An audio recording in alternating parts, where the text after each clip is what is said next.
Guys, appreciate you watching the cast and being a part of the Pete and Sebastian experience. If you want more of it, you want it at a higher level, I'm not just saying this, man. You got to check out Loose Ends. Every Tuesday, we go live on the Pete and Sebastian channel. So often Sebastian joins. He is actually tonight, I know for a fact. And we do stuff. Let me just give you an example. On one of the casts, I made a TV commercial that we basically aired that I made for the guy who hooked me up with a Tahoe. The guy saw that. He made a commercial back for the cast. But we're only showing that on Loose Ends because it's a loose end. It's something he made and brought back. So there you go. It just never ends. I can't even say it all. I get so excited for this show, and it's just more of the Pete and Sebastian experience. It's $5 a month. Plus, you get all 4 regular episodes commercial free, and you get a bonus Pete and Sebastian cast episode on top of that. It's insane what you get. Oh my God. I sound like that fucking Crazy Eddie guy from those old commercials. That's it. I'm all Crazy Eddie's going nuts with his lowest sale prices ever. See Crazy Eddie now. His blowout blitz sale prices are insane. All right, this episode is sponsored by Masterclass. Thanks to Masterclass for sponsoring this episode. The conversations we have on the show really get me thinking. When I want to dive deeper into business or science or any great topics we discuss, I want to hear from the best. Don't we all? Luckily, I can do just that with Masterclass, and so can you. With Masterclass, you can learn from the best to become your best. Masterclass is the only streaming platform where you can learn and grow with over 200 of the world's best for just $10 a month. An annual membership with Masterclass gets you unlimited access to every instructor, and you can access Masterclass on your phone, computer, smart TV, or even in audio mode if you're driving and you just want to listen. There are so many insights you can learn from, like taking cooking lessons from Martha Stewart or learning poker strategy from Phil Ivey. If I was going to play poker, I would definitely look into that. But more importantly, whatever you're into, Masterclass has it covered. Just great, interesting variety of lessons to teach you. And right now, all listeners can get an additional 15% off any annual membership at masterclass.com/thecast. That's 15% off at masterclass.com/thecast. Again, masterclass.com/thecast. All right, thanks to Shopify for sponsoring this episode. Creating really great retail experience is tough, man, especially with multiple stores, teams of staff, fulfillment centers, separate workflows. It's a lot. With Shopify point of sale, you can do it all without complexity. Ka-ching. Shopify's point of sale system is a unified command center for your retail business. It brings together in-store and online operations, even across thousands of locations. Imagine being able to guarantee that shopping is just always convenient. Endless aisle, ship to customer, buy online, pick up in store, all made simpler so customers can shop how and where they want, and staff have the tools they need to close the sale every time. And let's face it, acquiring new customers is expensive. With Shopify POS, you can keep existing shoppers coming back to your stores with consistent, tailored experiences and first-party data that give marketing teams a competitive edge. Want more? Check out shopify.com/thecast, all lowercase, and learn how to create the best retail experiences without complexity. Shopify.com/thecast. This is the Pete and Sebastian Show with Pete Correale and Sebastian Maniscalco. Here we go. Welcome back to the Pete and Sebastian Show. We are...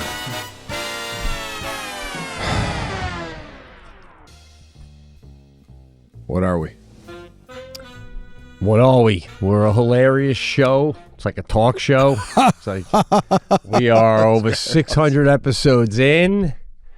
And I don't know, bro. I can't, like I said, I was out playing last week and people coming up left and right. Love it. Been listening for this long, that long. One guy's like, I grew up on, my life is revolved around doing the way you guys do stuff. So we don't have a lot of listeners, though, that are going to like go on social media and TikTok and talk about us and stuff. Our audience tends to be of a certain ilk, man. They sit back, they appreciate it, they watch it, and then they go about their life. But anyway, I hear you. Can't take it. Listen, just me. I don't know how you feel about it all. What are you drinking? Told myself I was going to stop drinking these energy drinks, but it's one of these days, man. I got fucking blasted last night in the pool. Oh, yeah, I had a few. Oh, that's right, because I know Lana's birthday had just passed, and Jackie had texted, and Lana texted back, and Jackie said, I know it's hot. I know it's so hot out there. Keep hydrated. And Lana sends a photo of herself holding a white wine. Now, I got to say, while I'm bringing it up, on Lana's birthday, I texted her. I probably said something nicer than you said. I said, world's a better place with you in it. Really feel that way. She always makes me feel so welcome when I'm out in Cali. But Jackie was sending some texts, and Jackie's getting responses right back. 2 days go by, I'm not getting anything, and I was just getting ready to start the cast and, talk to you about it, but then I got one. But one thing I will say about Lana, which, and just in this case, it's not her all the time, but I kind of do what she just did. Why is there a responsibility? Jackie loves when people text back within a couple hours. So when Lana texts right back, she loves that. But to me, a text it's no more than a freaking letter with a stamp. I'll get back to you when I get back to you. I am so tired of having to be accounted for every freaking second of my life, bro. Why can't I just not be available? Even if my daughter broke a leg, why can't I find out by the time the cast is on? Why do we have to be right every second? It's just too much, dude. I agree. I don't feel like... I know some people have it set up where they answer texts, emails, or phone calls in a specific amount of time during the day. So, for example, I know somebody that they get back to their emails and texts and phone calls between the hours of 9 a.m. and 10 a.m. And then, boom, they put it away. They don't constantly email back right away, text back right away. 24 hours, right? That's because you spend the whole day doing it, it interrupts your whole day. Right. You get a text message, I got to respond to that. I was saying, yeah. What the hell, what were we doing when we weren't getting text messages? What were we doing with our time? Beautiful. It's beautiful. Well, do you think, and I don't know if I brought this up on the cast before, with the invention of the internet and social media and text messaging and all that stuff, do you think, since this has been invented, that people are not either studying or being creative or coming up with ideas because now their time has been distracted and they're watching a chimpanzee on social media eat a peach? Are we losing possible inventions because people are now wasting their time?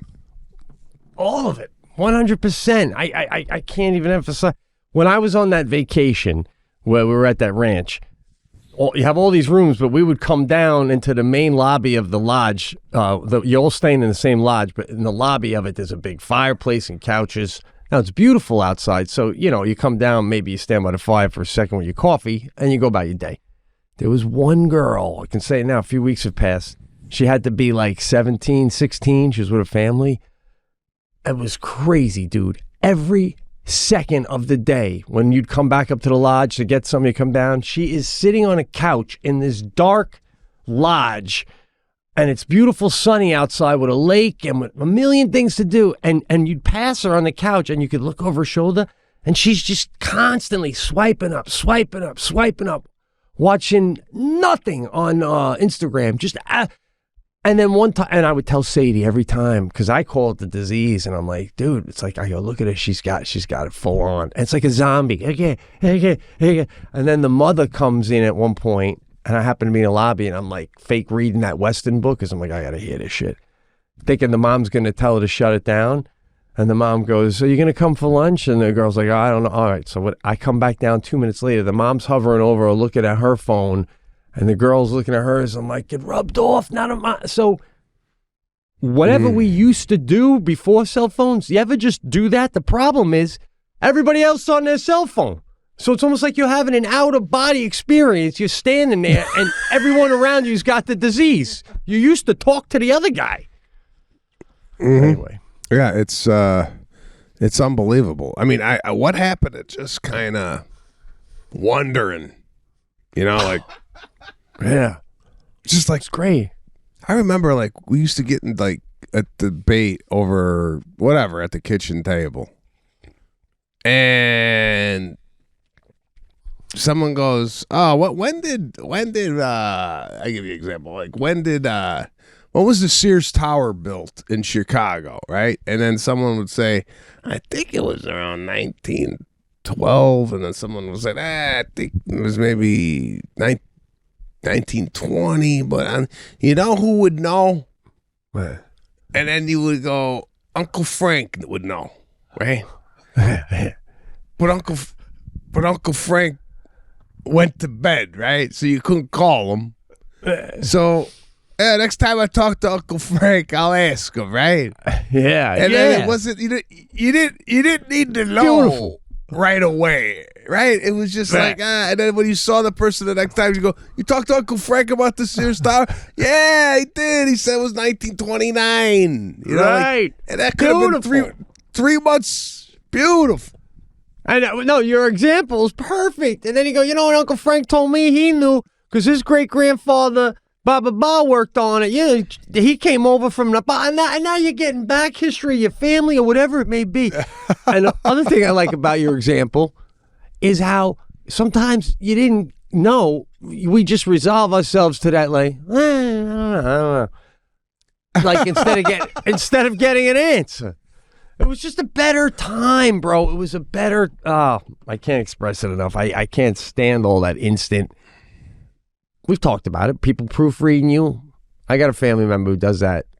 I'll say something like, "Yeah, no, I went to see so-and-so. It was my first concert and blah, blah, blah. Yeah, so it was great." And then like 10 minutes later, that family member will go, "You're right. That is when the album came out, so he must have been touring right around." Well, guy, what are we in a courtroom right now? Of course I'm not. It's just how it goes. How is...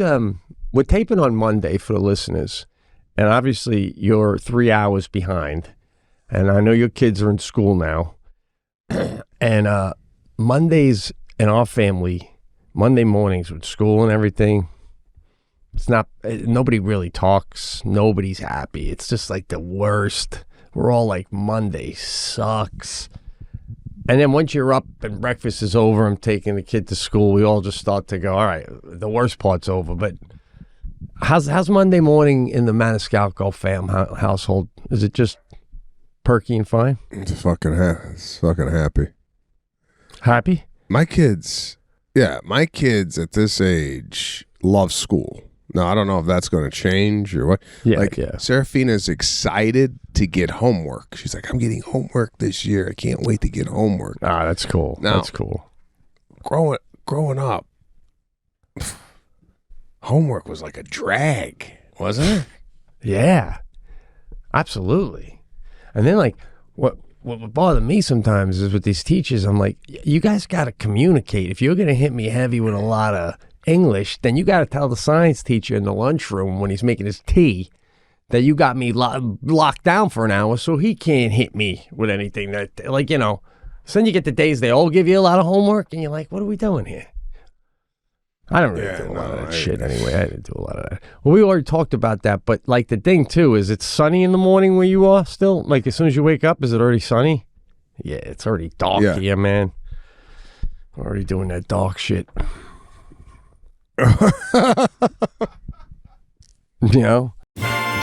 Thanks to Masterclass for sponsoring this episode. The conversations we have on this cast, they really get me thinking. And when I want to dive deeper into anything from business, science, entertainment, or any of the great topics we discuss, I want to hear from the best. And luckily, I or you can do just that with Masterclass. With Masterclass, you can learn from the best to become your best. Masterclass is the only streaming platform where you can learn and grow with over 200 plus of the world's best for just $10 a month. An annual membership with Masterclass gets you unlimited access to every instructor.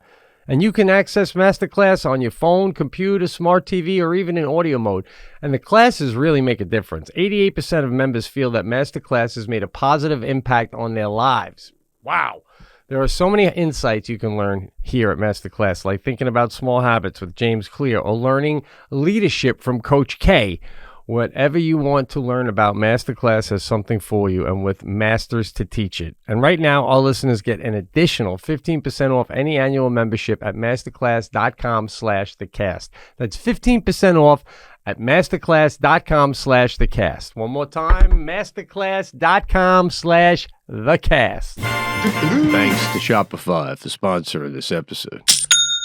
Listen, creating a really great retail experience is tough, especially with multiple stores, teams of staff, fulfillment centers, separate workflows. It's a lot. But with Shopify Point of Sale, you can do it all without complexity. Shopify's Point of Sale system is a unified command center for your retail business. It brings together in-store and online operations, even across thousands of locations. Imagine being able to guarantee that shopping is just always convenient. Endless aisle, ship to customer, buy online, pick up in store, all made simpler so customers can shop how and where they want, and staff have the tools they need to close the sale every time. And let's face it, acquiring new customers, it's expensive. With Shopify POS, you can keep existing shoppers coming back to your stores with consistent, tailored experiences and first-party data that give marketing teams a competitive edge. Want more? Check out shopify.com/thecast, all lowercase, and learn how to create the best retail experiences without complexity. Shopify.com/thecast. So, speaking of dark shit, I was outside, this is 2 nights ago. Lana and we were just hanging outside by the couch, and I saw a raccoon, right? Mm-hmm. And this thing, it looked like it was on fentanyl. I don't know what the fuck was going on. This thing didn't look good. It was skinny. Oh, looked yeah, like... It looked like it had like a disease or something, man. So like if you were a raccoon hunter back in the day where you get making hats and furs out of it, would like you not even have shot this one? You're like, I didn't want that fucking fur. No, if I was a raccoon hunter, I would have put a bullet in this thing's head and put it out of its misery. I don't know what's going on with it. It was so bad. It was like, I don't want this thing spreading whatever it's got all over my lawn. You know what I'm saying? Yeah, right. And I'm absolutely. And my dog goes out there and sniffs around, and I have to ask you. I'm looking at my dog. My dog went diarrhea in his cage. I think he had something. Yeah, bad to eat, or I don't know if it was he ate something outside. What's your take? And you've been a dog owner way longer than I have. Can you look at your dog and go, he looks sad today? Is there days where the dog don't look good? Yeah. Yes and no. I mean, they always kind of look sad unless they're playing. When they're just, don't they? I just always feel like they must be so bored. I've said to my dog out loud, I've said to my dog, like, guy, learn to read. It ain't my fault. It ain't my fault. You don't know how to do fucking anything, right? So, but yeah. It's depressing. My mother-in-law doesn't like to watch the dog because she gets so sad because it just sits there.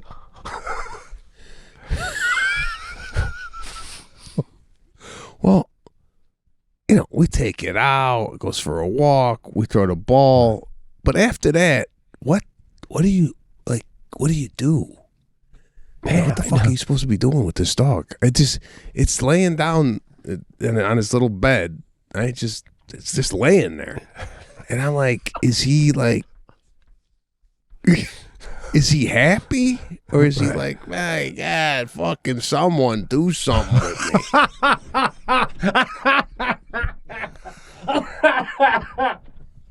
Oh, God. I can't help thinking that's what the dog is thinking sometimes, too. Like when it sits back down, it's sitting down going, 23 and a half hours later, I guess we'll be doing that again, huh?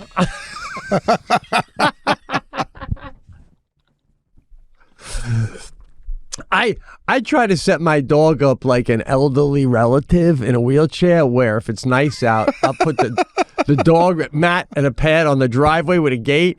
You can't do much, but at least you can watch people living their lives around you. God. Again, I'm a new dog owner, and I don't know the ins and outs of dog ownership or whatever, but like I was talking to someone the other day, and they're like, what'd you do this weekend? They're like, well, I just hung out with my dog. And I'm thinking like, what does that mean? Hung out with your dog? Like, how long could you hang out with the damn thing? What do you... Right. Does that just mean I'm home with my dog, or does it mean like I'm doing everything with it? Like I brought it with me everywhere all weekend.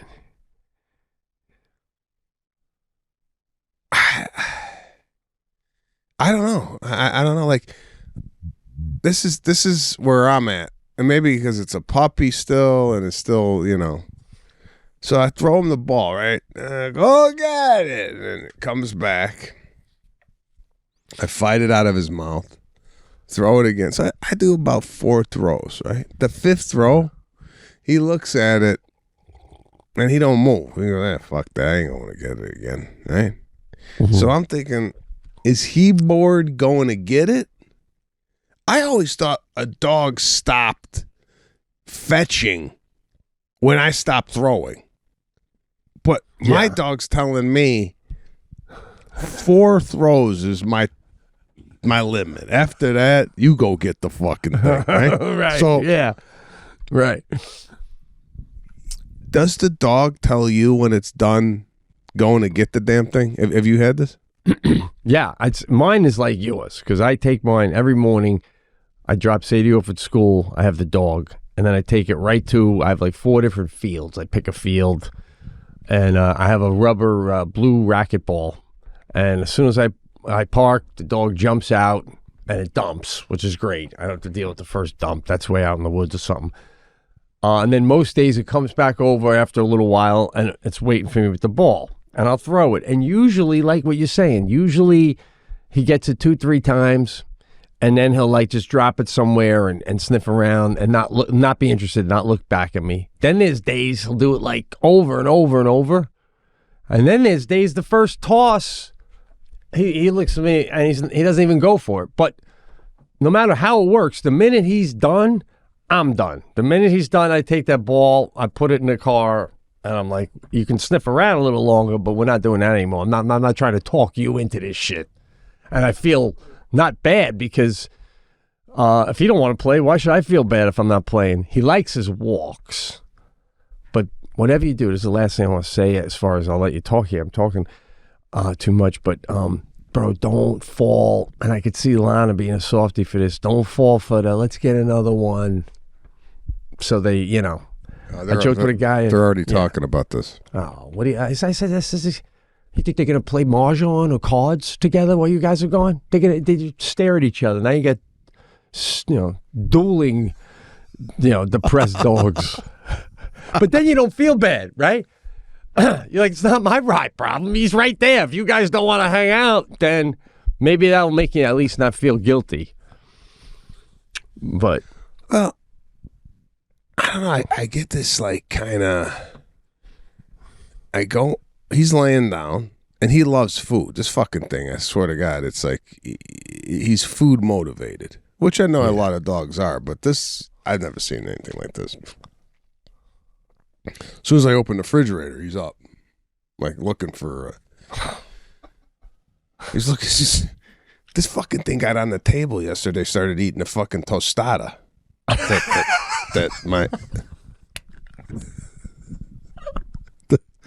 That my daughter left behind. Oh, speaking of, bro. Yeah.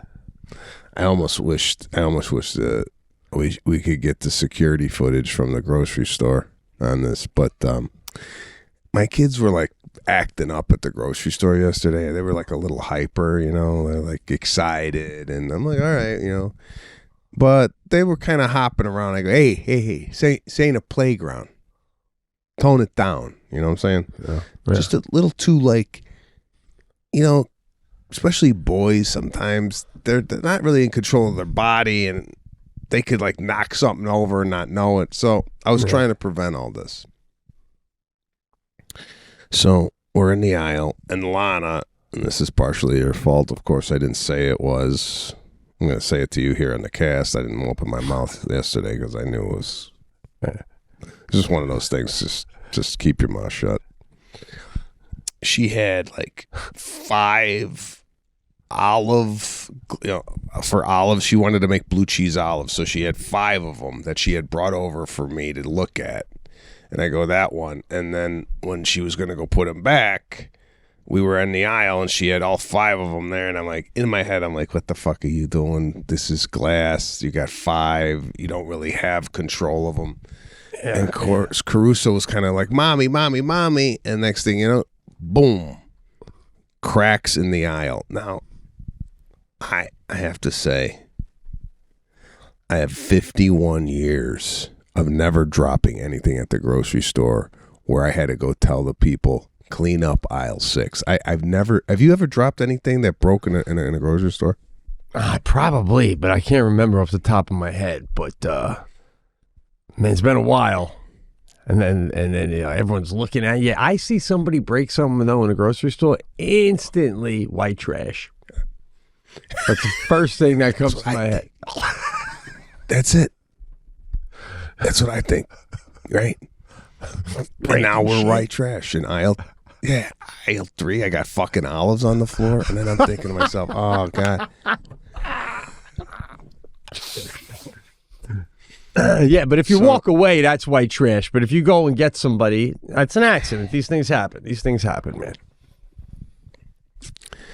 So I lay into my kids in the aisle.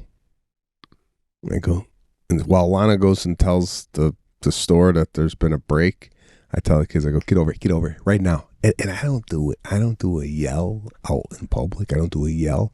It's a controlled rage, right? So I said, get over here. I said, look at this.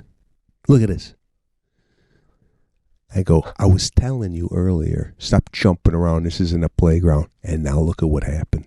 All right? I got to pay for that. Right? And I go, now we got to get somebody to come over and clean it up. And they're looking at me, bro. I got to tell you.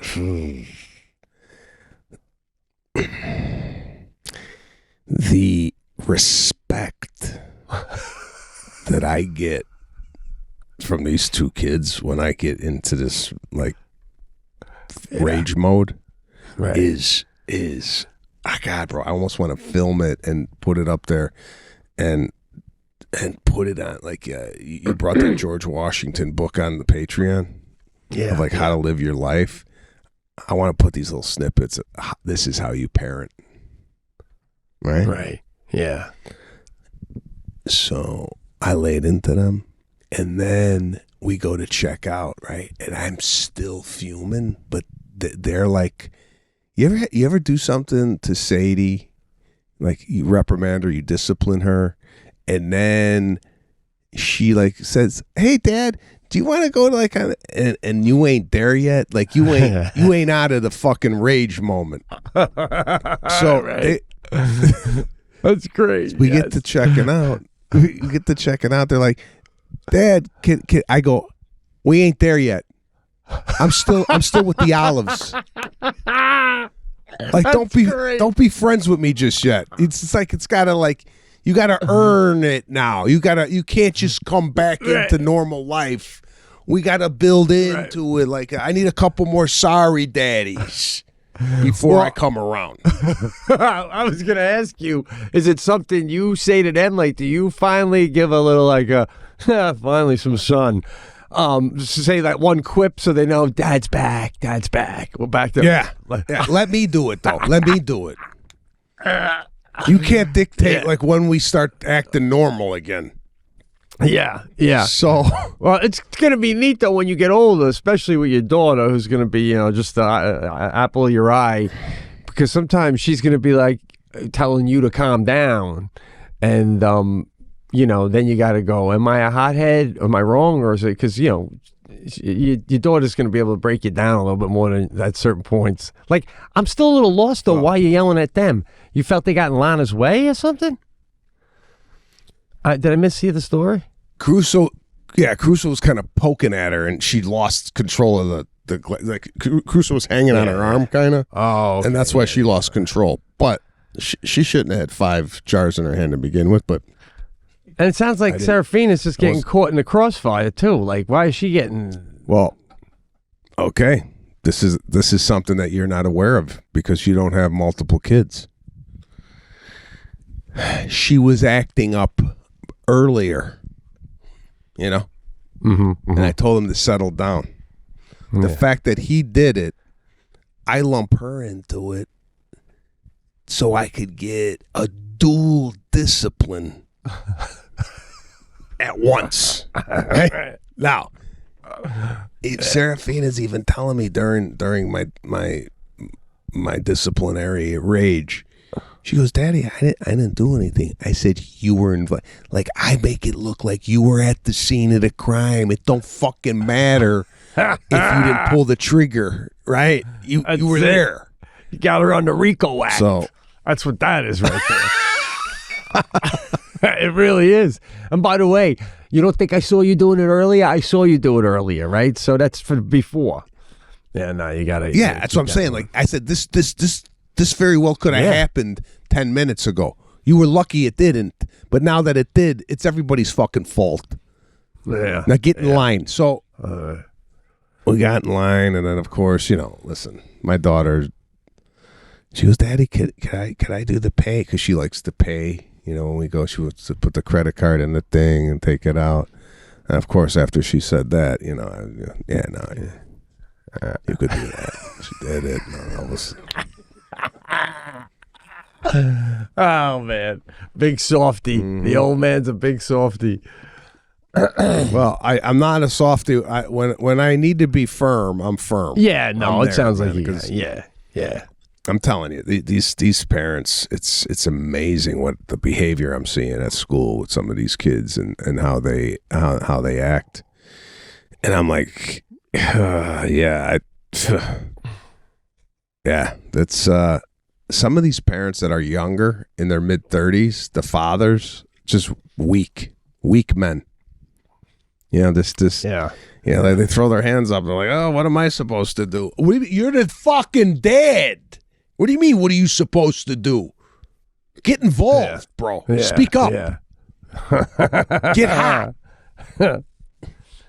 It's interesting anyway, even if you like just having only one kid, it's just interesting seeing her process as she's getting older. Like now she's got perfumes, but sweet smelling stuff, the kind of stuff that if you met a girl at a bar at our age and she was wearing it, a woman, you'd be like, hey, lady, what the fuck? Would you live in a dollhouse? What the fuck is that?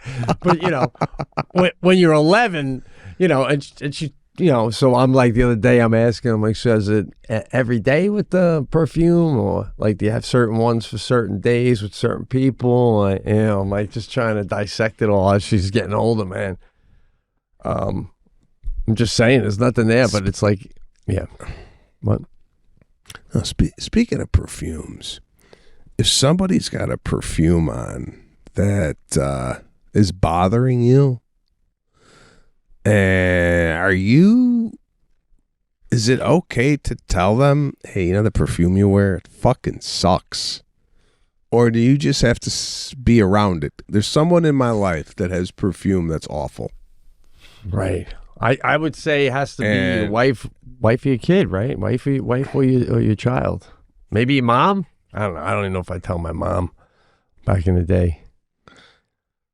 But my Jackie or my kid? That's it. After that, like if your sister came to your house, every time your sister came over and she smelled like a French whore. I would say that. You know, tell her? I'd tell Jackie, but I mean, I would never. That's crazy. No. I even tell my daughter, how many pumps you going with, you know? I'm like, I think you should pull back a little bit on it. You're going a little strong. But she's like, it's not how old is she? 12? 11. 11. Just a little touch. I don't know, bro. I gotta tell you. A little too young for perfume. A little too young for perfume? That's, you know, I mean, I've tried to say that to Jackie. I'm like, you know, we're doing perfume, or, you know, once in a while she's, in the summertime, she would have shirts that I felt were just like a little too, I don't know, bro. It's like, I don't like any of it. I just want jeans and sneakers till you're out of my house. That's it. I mean, I like nice outfits, but just keep it, you know, she's starting to become a little young lady. It's interesting to see. That's all. I got it. Listen, I'm all over the place, but I was hesitating if I should share this. I got to tell you, it's like we share everything on the cast. It's about you saying about your wife dropping the pickles. I'm playing this past weekend. I was playing the Stress Factory, right? To get my feet wet before I go out back on the awesome It Ain't Right Maniscalco freaking tour. So we got the worst pizza up here. I've expressed that to you. There's a place in Buffalo. I go to get it sometimes. Now, Vinny Brandt owns a Stress Factory, opened up a fantastic Italian restaurant right next to the club. Brick oven pizza, beautiful pizzas, margarita pizzas, whatever you want. So my last night there, I'm driving home like crack of dawn. Like I literally left at 4 a.m. And I said to Vinny, he wasn't there. I said to the people at work there, I go, listen, can I get a couple pies? I'll obviously pay for them. I got shit pizza where I live. I'm gonna bring them home first thing in the morning. They're like, sure. So they give me some pizzas, bring them to the hotel. I'm able to get them in the fridge or whatever. There's a big fridge in there. So then the next morning, it's 4:30 in the morning. I got my bag and I'm coming out. I'm in the Hyatt, 5th floor, last door, all the way to the end. So like, and I'm bringing it up, the elevator's all the way this way. So there would not be a lot of people walking by my door. I come out, get a trip, bro. I drop both pizzas. They both open up. They both land face down, like sauce and all, into the Hyatt carpet, right? Now, these pizzas were hard because they were over. I this fast, bro. This fast I went. Oh, God damn it. 3 seconds. I flipped them, got them back in the box, da-da-da. And I'm like, I got to throw these out. They landed face down the fucking Hyatt carpet. And another part of me was like, God damn, pizza's so bad upstate New York. Do I risk the like microorganisms that got in this shit? And then like I literally get down to the garage, I open up the Subaru and I put the pizzas in the back hatch and I open them up, I take the flashlight on my phone and I'm like looking at them for fucking carpet fibers or anything, like a forensic guy. That's how bad I want to eat good pizza, bro.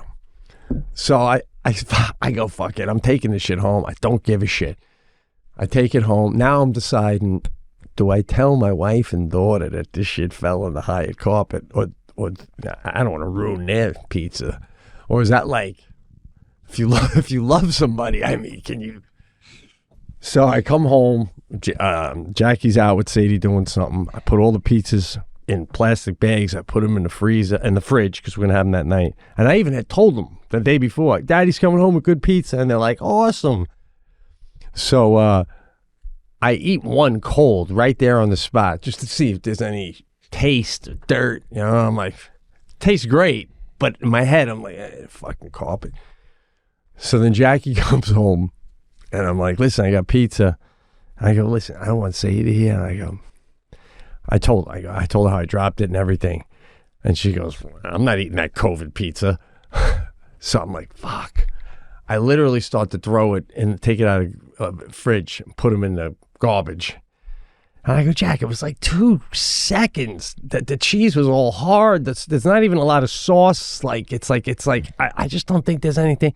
She's like, if you want to eat them, then you should eat them. I mean, heat them up and eat them. I'm like, I'm gonna. I can't. What are you getting? She's like, I'm gonna make a salad and I'm gonna get the sandwich. I'm like, I'm not. I'm eating the pizza. So I pull it back out. And I go, don't tell her. She goes, she doesn't have to know. You're not going to, Jackie goes, you're not going to die. Calm down. She goes, honestly, I don't want to eat it anyway because I'm having trouble digesting pizza lately. But I think deep down, she's like, I ain't eating it because fuck it. So then I put it on the stone and it's burning good. The cheese is bubbling. And I'm saying to her, anything that was on there, it's fucking dying now. And Jackie's like, I'm not eating it. So if you're telling me, don't bother. You're telling, I go, whatever. I'm done with you. I'm eating it. And I ate it, and Sadie ate it. Sadie never knew, and this was yesterday, so I don't know. If there was something in it, I'd probably die within like 2-3 days, or at least start feeling sick. But what you take on giving your kid pizza that fell on the floor like that and not telling them? Boom. There's a story. Listen, I look at this situation like if there was if a dog took a shit on the floor, right, and you dropped a pizza on the shit and it was there, it was resting on the shit for just 2 or 3 seconds, would you eat the pizza? No. Obviously not. Obviously not. What are we talking about? I'm not even joking. So don't tell me that that's the same thing because it's not. Okay, why not? What you know that traffic that's been on that carpeting from, right, I'm gonna say 175 pairs of shoes. Well, let's put it to you this way, bro. Let's go down to Hollywood Boulevard, Walk of Fame with the whatever right down there. If you bent over on all fours and did a hard lick off the sidewalk and then went about your day, are you gonna get sick? Are you gonna get sick? I'd say a fever in about 3.5 hours of 104. Bro, come on. It's crazy talk. Let's get a medical person on here, but that's just, we got immune systems. It's psychological. I had 6-hour drive to think about whether or not to eat this pizza, and that's what I landed on. It's all in your head. It's nothing there. Do you think a FBI forensic file guy could look at that pizza and tell me, oh, this obviously fell on the ground or something? There is like a party of microbiotics or whatever going on in there. You know, I'm not so much upset about you ate the pizza and there was possibly some microbiome in there that could have been unhealthy. Yeah. Well, what I want, like, how good is Vinnie Brand's pizza? that we're upset that it got on the floor. Like, it's not like you went to like Lucali in Brooklyn where they are known for pizza, right? You're asking the wrong question, though. The question is, how bad is the pizza in Western New York that you're willing to eat the pizza from a comedy? By the way, this restaurant, you wouldn't even know it's owned by the Comedy Club. You would just think it's right next to the Comedy Club. It really is a nice Italian, cool restaurant, pizza place. How is Vinny, by the way? He wasn't there. He was out of town all weekend, but we chatted. Oh, okay. He's great. But the pizza was really good. But yeah, bro, I don't know. I felt like I shouldn't even have told that story. I feel like people think less of me.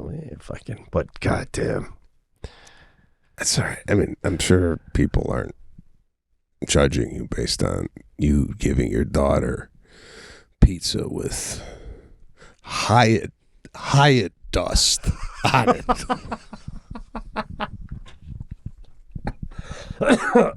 Can you eat a bed bug?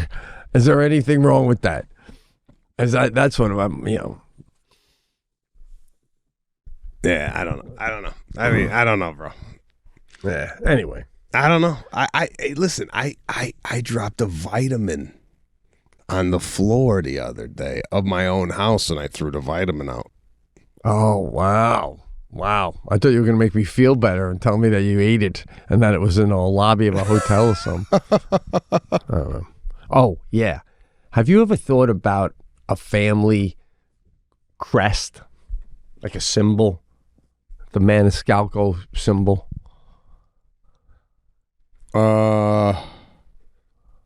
We do have a symbol. You do? Like, did you start it? Or? It's actually, I'll get it up for you. Lana had it made for our wedding, and it's been our kind of go-to. Is it on, if you send a letter or stamp, is it like on the back of the envelope with like the wax thing where you, to seal it? It could be. Did Lana design it? Why? What? Why? Because what were we just talking about? You're talking about this. And it made me wish we had a family crest, you know, like a Correale, like, boom, you see that symbol, you know you're in Correale property. But we don't have that. And I don't know how you get that. Yeah, so I'm going to show you ours once Lana sends it over. And I think you'll enjoy it. It's actually been our tree topper at Christmas time. We put it on top of the tree instead of a star. Yeah. Yeah. We put this Maniscalco family crest. Right? It's not a Maniscalco thing. Hold on. One second. Is that what your choker is then? Fuck, man. I gotta tell you right now. I'm gonna be so honest with you right now. Mm-hmm. Right? I hit a wall. Like, and a lot of people don't say this on a podcast or a show. They just might blow past it. But I'm going to tell you and the listeners right now. Oh, here it is, bro. I'm going to send it to Patrick. And you let me know what you think of the Lana and Sebastian family crest. Did you get it? I think fucking Patrick fell asleep.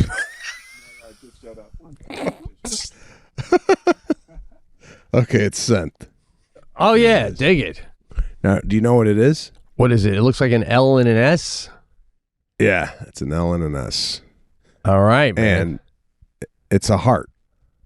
Well, yeah, I see how it's... Oh, okay. Yeah, I didn't even really think about that. That's pretty cool. All right, when did you hit the wall? Are we wrapping up? What are we doing then? No.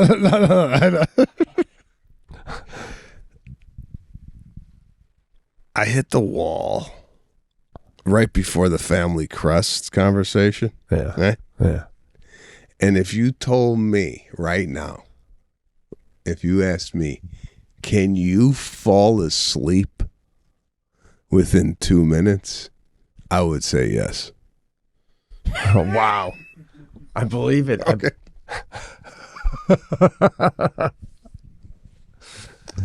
Did you work out this morning? No, I tell you, I drank a lot last night. Oh, I had right. some wine. Oh, that's I had some wine in the yeah. pool. Now, after this, I'm going to go do Jillian Michaels' podcast. Right? Now, Jillian Michaels is like a fitness guru. Right? Nice. And we're probably going to be talking about health and what you do to stay in shape. Right? And this is what she's going to get. So, you look good. You don't look hungover. So you got to drive to that one? Yeah, I'm going to drive over there, right? And this is like, I started thinking about this the other day with these podcasts. How many times can you hear people talk on these podcasts? Because I think Howard Stern is not a big podcast guy, right? Like he looks at podcasting as kind of lesser than. I think I heard him talk about like there's a nuance to doing broadcast radio, right? You got to have preparation and production and ideas and, research the guest that you're going to have on, right? Mm-hmm. There's like a talent to it. Oh, yeah. Big time. But with the amount of people that have podcasts and guests and all this shit, how many times or how many people could be interviewed over and over again on different podcasts where you go, I saw him on, I haven't seen Andy Garcia on one podcast since he came on ours, and then he went back into, like he came Movie out star. and then it went away, right? Yeah. So is there something to be said about that? Where how many times is someone going to hear me on an interview? Yeah. That's what I'm saying. I know. Yeah. No, I think that too. When I do other ones and we got to come on mine now, like vice versa, and then everyone's starting one up. He's got a podcast. She's got a podcast. It's all like it makes me. And again, I can't speak for you, but it makes me more want to just like, that's why when I started doing loose ends, in-house. And it's like, it just makes me want to just like people say about this one. A guy said to me the other day, put it real well. He's like, bro, it's almost like we're just listening in on a conversation between two friends each week. And it's hilarious, man. And it's like, it's got its own niche because that's what it is. And then when we did have guests, what I liked about it is we were pretty much having guests usually that like don't do a lot of stuff. Like, Dana White doesn't do a lot.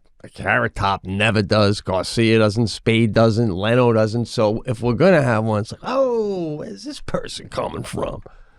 And then other than that, it's just this. Now, I can't speak to, like, if I knew you were going to do Julian's, I mean, bro, 3 in one day, it's a lot. It's a lot of talking. No, that's what I was thinking.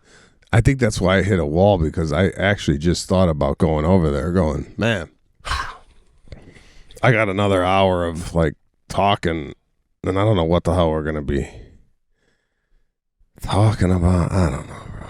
This is one of these days where it's just like, just want to go to bed. Just want to go to a beach in Mexico again. That's what you want to do, right? Feet in the sand. Just, dude. Well, it's speaking of beach and sand. I just was thinking about this the other day when we went to Fort Lauderdale, bro. We were hanging out, bobbing in the water together, just talking. No, yeah. That was fun. I remember that. What's your take on that? Like, that's what when we were in the ocean and we were like floating with the waves coming up and down, bullshitting. Again, we both do a lot of rubbing that salt water in the face, and it's good. But I felt we were having a moment that was, for once, which we don't normally have, that was something that Sinatra and Dean might have done together. You know what I'm saying? I could see them just going down, oh, crazy night last night. Oh, with the wave, fun. So, yeah. So that's how I felt about that. And then, I don't know if I said it on the cast, but that was the night that Trump and Biden had their big debate. And on my phone, you go to Sirius XM and you could listen to the news channel. And I remember it was like it was like 2 a.m. because I hung out a little bit at the bar with Lindsay and Mike. It was like 2 a.m. I had my hobby rolled and ready to go. I had my bathing suit. We're right on the ocean.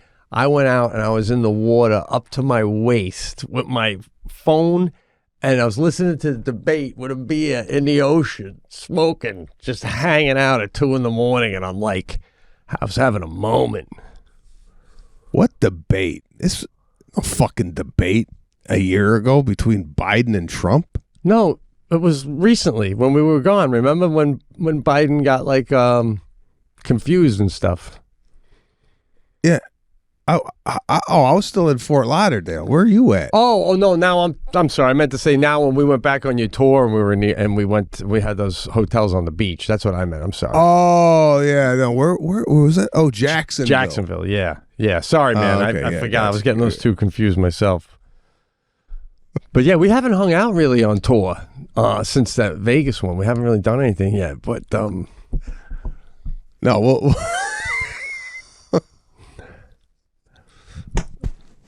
I don't even think I don't even think I could drive to that woman's house, let alone do the cast right now. I can't imagine how tired you must be. Oh, you know what it was too. Yeah, I had a big weekend. Friday night, we had a party for Lana, 41th birthday party. Awesome. Pizza, wine, and bro, we did a trivia night. Right? Yeah. So 2 hours into the party, I get on a microphone and I go, "Hey, everybody, I know you normally come to a party, you drink, you eat, you leave.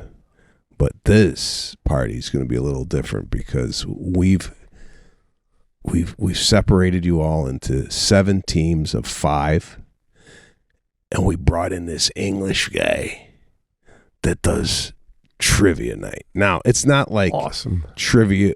It's not trivia where he goes, "What's the capital of Missouri?" You know, it's not that. It's story trivia, and he'll come up there and go, "Hello, everybody, how you doing?" And I don't know, something about an English accent already. This guy's got credibility, right? Yeah. He's up there, and he's like, in 1640 in France, there was a man who lived in the countryside, and that man had a delicious palate and started making champagne. Who invented champagne? And like, right. So everybody writes down their answer, right? Yeah. But the questions are weaved into like you're learning something. Yeah. And then there's the trivia question. Right. And then he'll also put a trivia question. And he said, "I said this earlier." Like, he'll give you a nugget. Right. And then he'll pop it in as a trivia question down the road just to see if you were listening to the story he told about. Right. Yeah. Pepsi and Coca-Cola, whatever. So this guy, about an hour, he does trivia night. Now, Lana and I like to review our parties after they happen. What we could have done better, what worked. For next time, what should we do? Right? That's how serious we take our parties. Love it. Yeah. This guy was good, but he brought a boom box, like a big boom box, and a wireless microphone that was hooked up to the boom box via Bluetooth. And it kept going in and out. So I told Lana, we need a sound system. Right? Yeah. We need a speaker that's on a stand with a hardwired mic for our parties. And it should just be set up for announcements. Right. Yeah. So you get on the mic and you go, "All right, everybody, listen up. Pizza's going to be served. Take a seat, relax, and enjoy yourself." I just think having a microphone at a party is beautiful. What you think? I think it's a necessity at the kind of parties you're tossing, bro. And I got to say, the more I think about it, I think it should be even a bigger setup. I think someone should be setting up speakers in trees that are waterproof. Look, you've had Lionel Richie. You've had John Legend. What are you going to do when these guys shows up at a party and all of a sudden they want to do an impromptu song and you're going to wait to Lana go get the karaoke machine. That's enough for Lionel Richie to go, I'm out of here, guy. You want to have a nice system so at any given moment, if a guest has a talent and they want to share it with the entire party, it's like the flip of a switch. Yeah. It's also for hosting, for like this English guy. It's for everything. You know? I think I'm going to be invest. Yeah. So I'm getting a speaker system. How did Lana find this guy? Is he like a custom games or something? Recommended through somebody else that used them. Right. So definitely highly entertaining, and I would do it again. Again, a testament to Lana and her thirst for wanting to have people have a good time. Bro, I can't even fucking talk right now. That's it. We're out. We're done. That's a good show, though. That's a good travel show. Is somebody... I shouldn't even say this out loud. You got to produce this, bro. People throw parties, and whether you basically show them what they did wrong, or how to throw a good party, or the show is, I don't know, you go to a party and then you critique it and search Sebastian Maniscalco in search of the perfect party once a week, Travel Channel, dude. We had this idea. Yeah. I'm not saying I'm not shitting on your idea, but this idea was had saying, what's the perfect party look like? Right. And then you go around to these parties and go, all right, love this, love that, bro. I got to tell you right now, I need a nap. All right. We got one. We got one. Patrick, have you ever heard anybody tap out of a podcast just because they said they were fucking tired? I don't think anybody's ever done that. I think they probably napped on that podcast because they think that's a bit and they would do that. But if you want to just take a nap, we'll keep it rolling. Patrick will turn it off in a half hour. Pete Sebastian Show. Catch us on tour, SebastianLive.com. Pete, Pat, the whole gang out there entertaining you guys from soup to nuts. One of the best shows in the country right now. Come check us out, SebastianLive.com. We will be at MSG, Boston Garden, Philadelphia, Chicago, Rochester, Albany. We're all over the joint. So come check us out. I will definitely be awake and ready.